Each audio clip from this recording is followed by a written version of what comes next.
100 పూలు వికసించని 1000 ఆలోచనలు సందర్శించని అన్నట్లు భిన్నమైన ఆలోచనలు భావాలు కలిగినటువంటి వారు తెలుగు శాఖలో పనిచేయటం మూలంగా ఈ తెలుగు శాఖ వికసించింది. రాయటోడు సుబ్బారావు గారి నుంచి మొదలు పెడితే ఈనాటి వరకు బోధన పరిశోధన ఈ రెండింటిని ఒకే పద్ధతిలో సమతూకంలో తీసుకెళ్ళడానికి నిరంతరం కృషి చేస్తూ ఉన్నారు. కృషి చేసే క్రమంలో సమాజంతో సంభాషించాలి. సమాజంతో ఎందుకు సంభాషించాలి అంటే సాహిత్యం సమాజ ప్రతిబింబం కనుక సమాజంలో వచ్చే ప్రతి కదలిక, ప్రతి సందోహం, ప్రతి సంవాదం అనేక ప్రశ్నలని ఎక్కువ పెడుతూ ఉంటుంది. విశ్వవిద్యాలయాలు ఉండే పరిశోధన రంగాల మీద ఆ ప్రశ్నలకి సమాధానం వెతికే క్రమంలో ఎన్నో విషయాలు నేర్చుకుంటూ తెలుసుకుంటూ తిరిగి మళ్ళీ సమాజానికి అందించే ఆ ప్రాసెస్ను మా ముందు తరం పెద్దలు మొదలుపెట్టారు. దాన్ని మా చేతనైన పద్ధతిలో మేము కొనసాగిస్తూ ఉన్నాం. ఇది ఏ ఒక్కరూ చేస్తే జరిగే పని కాదు, అందరం కలిసి చేస్తే జరిగే పని. ఏ ఒక్కరూ సంపూర్ణ జ్ఞానం ఈ ప్రపంచంలో ఎవరు కాదు, సైన్స్ దాన్ని అంగీకరించదు. ప్రతి ఒక్కరూ నేర్చుకుంటూ నేర్పిస్తూ అనే క్రమంలో తెలుగు శాఖ ఈ 105 సంవత్సరాలు నడిచింది. ఇక పూర్వం కూడా నడుస్తుంది. అందులో భాగంగానే చాలా నిర్దిష్టంగా ఈ 2 సంవత్సరాల కాలంలో మేము నేరుగా కొన్ని లక్షల మందితో రోజు సంభాషించే డిగ్రీ కళాశాలల, జూనియర్ కళాశాలల, పాఠశాలల ఉపాధ్యాయులతో, అధ్యాపకులతో నేరుగా సంబంధాల్లోకి వెళ్ళాలని అనుకున్నాం. మేము ఇక్కడ సంవత్సరానికి 80 మందికి బోధిస్తాం. కానీ మీరు డిగ్రీ కాలేజీల్లో ఒక 2 లక్షల మందికి బోధిస్తారు. స్కూల్లో 29 లక్షల మందికి బోధిస్తారు స్కూల్ టీచర్. కనుక విశ్వవిద్యాలయానికి బయట కాలేజ్ స్కూల్కి అనుసంధానం లేకపోతే వారధి లేకపోతే ఇక్కడ ఏం జరుగుతుందో అక్కడ ఏం జరుగుతుందో అర్థం కాని పరిస్థితి ఏర్పడుతుంది. ముఖ్యంగా మీ స్కూల్ నుంచి, మీ కాలేజ్ నుంచి విద్యార్థులు ఇక్కడ పీజీ చదవడం కోసం వస్తారు. వచ్చిన తర్వాత ఇక్కడ మేము అక్షరాలు నేర్పడం సాధ్యం కాదు. ఇక్కడ పాఠం చెప్పడం, పరిశోధన చేయించడం మాత్రమే జరుగుతుంది. అందుకోసమే పాఠ్య ప్రణాళికల్ని రూపొందించేటప్పుడు డిగ్రీ స్కూల్లో, విశ్వవిద్యాలయంలో పనిచేసే మా అధ్యాపకులు ఆ సంఘంలో సభ్యులుగా ఉంటారు. మరి ఆ సంఘంలో సభ్యులుగా ఉన్నప్పుడు మీతో నిరంతరం సంభాషిస్తేనే మీ భావాలు మా భావాలు ఒక దగ్గర కలిసి ఎక్కడ ఒక సెంటర్ పాయింట్ ఉంటుంది. దాన్ని దృష్టిలో పెట్టుకొని సరిగ్గా పోయిన సంవత్సరం మార్చి నెలలో 108 మంది డిగ్రీ కాలేజ్ లెక్చరర్లకి 2 రోజుల పాటు ఓరియంటేషన్ ప్రోగ్రాం పెట్టారు. డిగ్రీ కాలేజీల్లో మా పెద్దవాళ్ళు, వేదిక మీద ఉన్న పెద్దవాళ్ళందరికీ తెలిసే విషయం, degree college first year, second year వరకు మాత్రమే తెలుగు ఉండేది. కానీ ఉన్నత విద్యా మండలి చైర్మన్ ప్రొఫెసర్ లింబాద్రి గారు చొరవతో ఫైనల్ ఇయర్లో తెలుగు ఎందుకు పెట్టకూడదు, నాట్ ఓన్లీ తెలుగు, ఫైనల్ ఇయర్లో లాంగ్వేజ్ ఎందుకు పెట్టకూడదు, 3 సంవత్సరాలు లాంగ్వేజ్ చదవచ్చు కదా అనే ఒక చర్చ వచ్చినప్పుడు ఆ చర్చలో భాగంగా 3వ సంవత్సరంలో కూడా తెలుగు వచ్చింది. మరి దీనికి పాఠ్యాంశాలు ఏమై ఉండాలా? మళ్ళీ నన్నయ్య, తిక్కన, ఎర్రన్న ఒక 20 పద్యాలు, 50 పద్యాలు, 100 పద్యాలు, 4 కథలు, 4 వ్యాసాలు బోధించడం కాకుండా ఈ 2 సంవత్సరాలు ఈ బోధన జరిగింది, ఫస్ట్ ఇయర్, సెకండ్ ఇయర్. మరి ఫైనల్ ఇయర్లో విద్యార్థులకు ఏం నేర్పించాలన్నప్పుడు రచన నైపుణ్యం నేర్పించాలి. శ్రీనివాస్ గారు ఎప్పుడు అంటూ ఉంటారు, అక్షర శుద్ధి ఉన్న పిల్లలు ఎవరైనా ఉంటే పంపించండి ఉద్యోగం కోసం. పత్రికా రంగంలో ఉద్యోగం కోసం అంటూ ఉంటారు. సాక్షి ఎడిటర్ మురళి గారిని కలిసినప్పుడు ఇదే మాట అంటూ ఉంటారు. ఇప్పుడు అక్షరాన్ని నైపుణ్యంగా ప్రయోగించడం పక్కన పెట్టండి, అక్షరాన్ని రాయటం అనేది కావలసిన సందర్భంలో ఉన్నాం. సరిగ్గా రాయటం, ఆ తర్వాత నైపుణ్యం ప్రదర్శించడం అనేది వస్తుంది. అందుకోసమే ఫైనల్ ఇయర్లో ఇక కథలు చెప్పడము, నవలలు చెప్పడము, పద్యాలు చెప్పడం కాకుండా, కవిత్వం చెప్పడం కాకుండా, తెలంగాణ రాష్ట్రం ఏర్పడిన తర్వాత తెలంగాణ రాష్ట్రంలో ఆ క్రమంలో జరిగిన ఉద్యమం చేసిన మేలు ఒకటి ఉన్నది. ఒక మాస్ మూమెంట్ జరిగినప్పుడు, మార్క్సిస్టు పరిభాషలో చెప్పాలంటే ఇది ఒక బూర్జో మూమెంట్ జరిగినప్పుడు ఎంత మంచి వస్తుందో అంత చెడు కూడా వస్తుంది. అయితే వచ్చిన మంచిని మాత్రమే చెప్తున్నా నేను. కొన్ని లక్షల మంది పెన్ను బట్టి రాయటం మొదలుపెట్టారు తెలంగాణ ఉద్యమం పట్ల. తెలంగాణ ఉద్యమం అంటే 2001 నుంచి కాదు. తెలంగాణ ఉద్యమం అంటే 1996 నుంచి సీతారెడ్డి గారు ఇక్కడనే ఉన్నారు ఆ ఉద్యమానికి సాక్షులు. ఆ రోజు మేము విద్యార్థులం. కె శ్రీనివాస్ గారు 96 నుంచి తెలంగాణ ఉద్యమం మొదలైంది. కనుక 96 నుంచి మొదలైన ఉద్యమం ఎందరో కవులను, ఎందరో రచయితలని తయారు చేసింది. ప్రతి విద్యార్థి కలం బట్టి రాయగలిగే నైపుణ్యం, జీవితం ఉన్నది. కుటుంబరావు గారు రచనా నైపుణ్యం నేర్పించవచ్చు కానీ రచయితకి జీవితం లేకపోతే ఎట్లా నేర్పిస్తామండి అని రాశారు గారు. తెలంగాణ సమాజంలో ప్రతి విద్యార్థికి, ప్రతి మనిషికి జీవితం ఉంది. రాసే నైపుణ్యం నేర్పించవలసిన బాధ్యత మన మీద. ఆ బాధ్యతను దృష్టిలో పెట్టుకొని కవిత్వం రాయటం ఎట్లా, కథ రాయటం ఎట్లా, నవల రాయటం ఎట్లా, నాటకం రాయటం ఎట్లా, ప్రాజెక్టు చేయటం ఎట్లా అనే సిలబస్ను డిగ్రీ ఫైనల్ ఇయర్లో పెట్టాం. సిలబస్ అయితే పెట్టాం, పెద్ద సవాల్ ఎట్లా బోధించాలనే ప్రశ్న ముందుకు వచ్చింది డిగ్రీ కాలేజ్ విద్యార్థుల నుంచి, అధ్యాపకుల నుంచి. వచ్చినప్పుడు మళ్ళీ మనం కలిసి మాట్లాడుకుందామని చెప్పి 108 మందితో పోయిన సంవత్సరం మార్చిలో ఇదే కాలేజీలో మా గణేష్ గారు వారి చొరవతో మేము 2 రోజులు ఓరియంటేషన్ జరుపుకున్నాం. ఆ తర్వాత 89 మందితో మొన్న ఒక 6 నెలల కిందట రిఫ్రెషర్ కోర్సు దేశవ్యాప్తంగా ఉన్న గోపి గారు వచ్చారు ఆ కార్యక్రమానికి. గోపి గారు అన్నారు, ఎప్పుడు ఇంతమందితో జరిగినట్లు లేదు కదా రిఫ్రెషర్ కోర్సు అన్నారు. 89 మందితో రిఫ్రెషర్ కోర్సు అన్ని రాష్ట్రాల నుంచి వచ్చారు. అక్కడ ఒక 13 రోజుల కార్యక్రమాన్ని నిర్వహించుకున్నాం. ఇవి కాకుండా అప్పుడప్పుడు మధ్య మధ్యలో రచయితలు, కవులు వాళ్ళు రాసిన పుస్తకాలు ఆర్ట్స్ కాలేజ్ వేదిక మీద ఆవిష్కరిస్తే బాగుంటుందని అనుకుంటారు, ఆశపడతారు. అది న్యాయమైంది. ఎందుకంటే ఇక్కడ పీజీ విద్యార్థులు ఉంటారు, ఇక్కడ ప్రొఫెసర్లు ఉంటారు, విశాలమైన వివిధ డిపార్ట్మెంట్లో విద్యార్థులు ఉంటారు. వాళ్ళందరి ముందు తమ కవిత, తమ వ్యాసం అది వినిపిస్తే బాగుంటుందనే ఆసక్తి ఉంటుంది, ఆకాంక్ష ఉంటుంది. దాన్ని దృష్టిలో పెట్టుకొని మా తెలుగు శాఖ ఒక 5 పుస్తకాల ఆవిష్కరణ సభలు కూడా ఈ 2 సంవత్సరాల కాలంలో నిర్వహించారు. ఇది కాకుండా కవితా దుందుబి,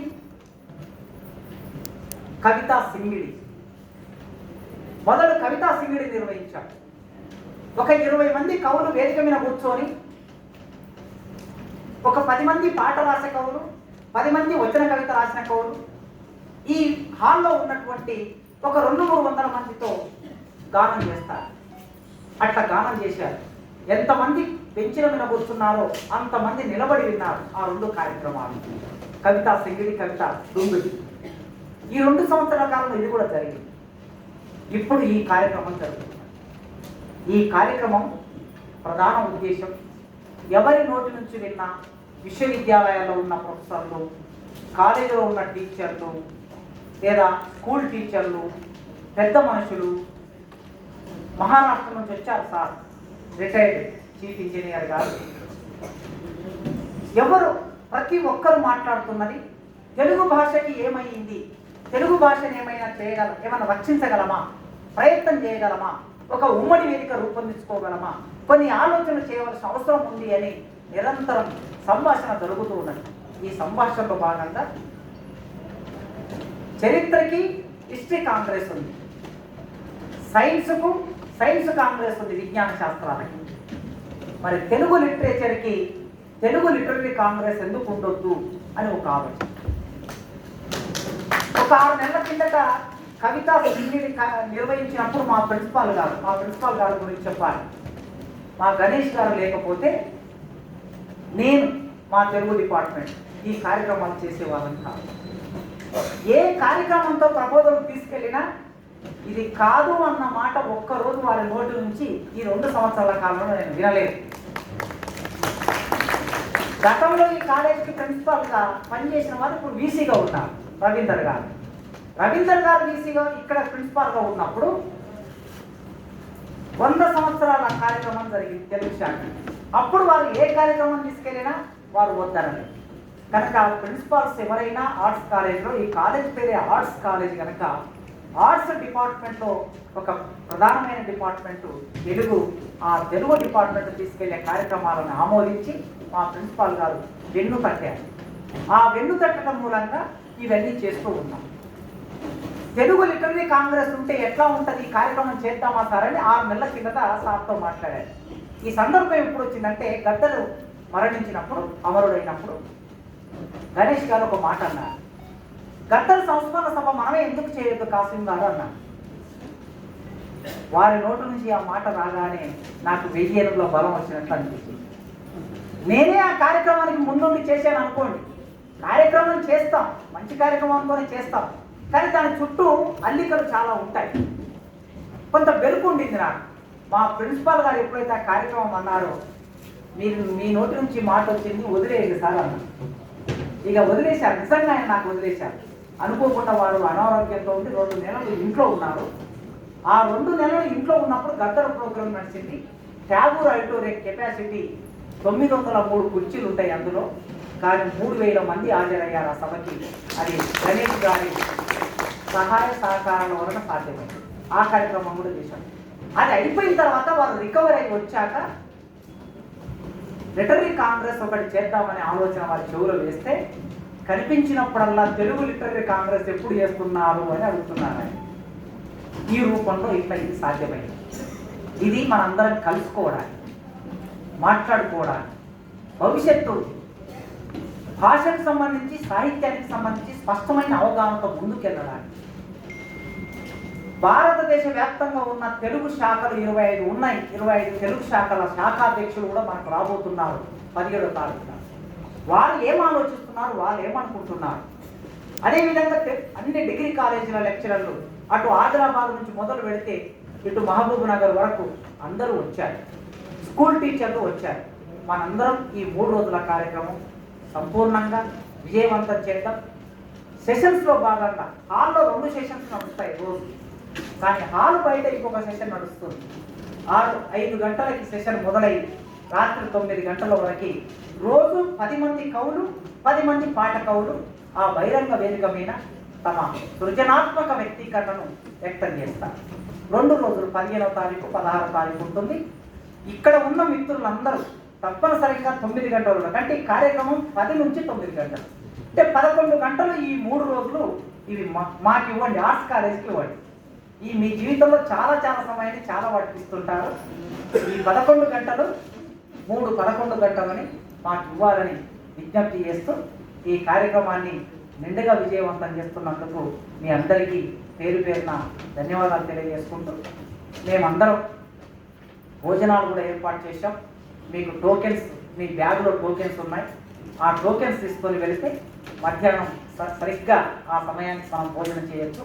కనుక దయచేసి ప్రతి ఒక్కరూ రిజిస్ట్రేషన్ చేసుకోండి.